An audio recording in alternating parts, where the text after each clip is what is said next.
साथियों, एक बार फिर आपके अपने मनपसंद YouTube चैनल मिधांस की कहानियों में आपका हार्दिक स्वागत है।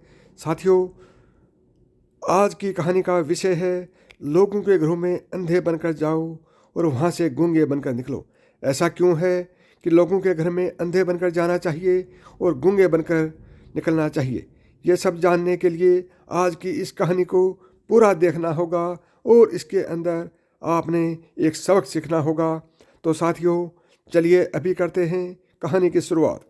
एक सहेली ने दूसरी सहेली से पूछा, बच्चा होने की खुशी में तुम्हारे पति ने तुम्हें क्या तोहफा दिया? सहेली ने कहा, कुछ भी नहीं। उसने सवाल करते हुए पूछा कि क्या ये अच्छी बात है? क्या उसकी नज़र में तुम्हारी कोई कीमत नहीं है? लफ्ज़ों का ये जहरीला बम गिराकर वह सहेली दूसरी सहेली को अपनी फिक्र में छोड़कर चलती बनी।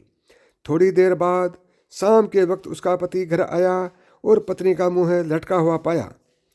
फिर दोनों में झगड़ा हुआ, एक दूसरे को लानतें भेजी, मारपीट हुई और आखिर पति पत्नी में तलाक हो गया।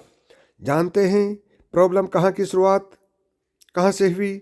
उस फिजूल के जुमले से जो उसका हाल चाल जानने आई सहेली ने कहा था। रवि ने अपने जिगरी दोस्त पवन से पूछा, तुम कहाँ काम करते हो? पवन ने कहा, फलां दुकान में।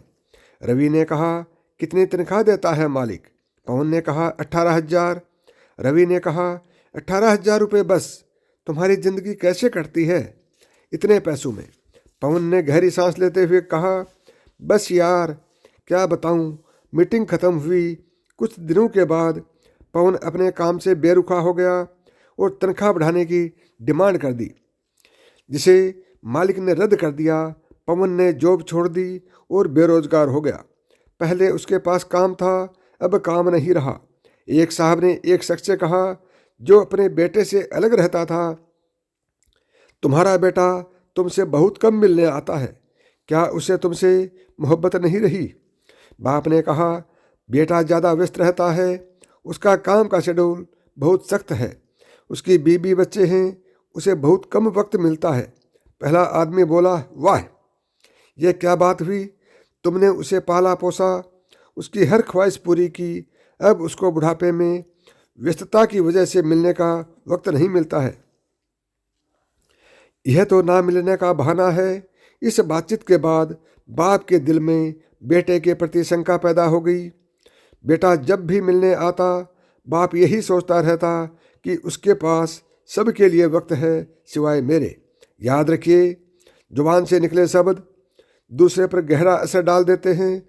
बेशक कुछ लोगों की जुबानों से शैतानी बोल निकलते हैं। हमारी रोज़मर्रा की ज़िंदगी में बहुत से सवाल हमें बहुत मासूम लगते हैं, जैसे तुमने ये क्यों नहीं खरीदा? तुम्हारे पास ये क्यों नहीं है? तुम इस शख्स के साथ पूरी ज़िंदगी कैसे चल सकते हो? तुम उसे कैसे मान सकते हो? वगैरह वगैरह। इस तरह के बेमतलबी फिजूल के सवाल नादानी में था बिना मकसद से हम पूछ बैठते हैं, जबकि हम यह भूल जाते हैं कि हमारे ये सवाल सुनने वाले के दिल में नफरत या मोहब्बत का कौन सा बीज बो रहे हैं। आज के दौर में हमारे इर्द गिर्द समाज या घरों में जो टेंशन टाइट होती जा रही है, उसकी जड़ तक जाए तो अक्सर उसके पीछे किसी और का हाथ होता है। वो यह नहीं जानते कि नादानी में या जानबूझकर बोले जाने वाले जुमले किसी की ज़िंदगी को तबाह कर सकते हैं। ऐसी हवा फैलाने वाले हम ना बने। लोगों के घरों में अंधे बनकर जाओ और वहाँ से बहरे बनकर निकलो। यही आज की इस कहानी की सीख है। दोस्तों, दिल में एक बार ज़रूर विचार करें और सोचें कि आपके दिल में इस कहानी के बारे में क्या विचार हैं। यदि कहानी बढ़िया आपको लगी हो तो ज़्यादा से ज़्यादा दोस्तों में शेयर करें। वह अभी तक आपने इस कहानी पर कमेंट नहीं किया है तो कमेंट ज़रूर करें, और अभी तक मिधांस की कहानियाँ यूट्यूब चैनल को सब्सक्राइब नहीं किया है तो अभी सब्सक्राइब करें। अगली बार और भी बेहतरीन कहानी के साथ फिर मिलते हैं। तब तक नमस्कार दोस्तों, प्रणाम।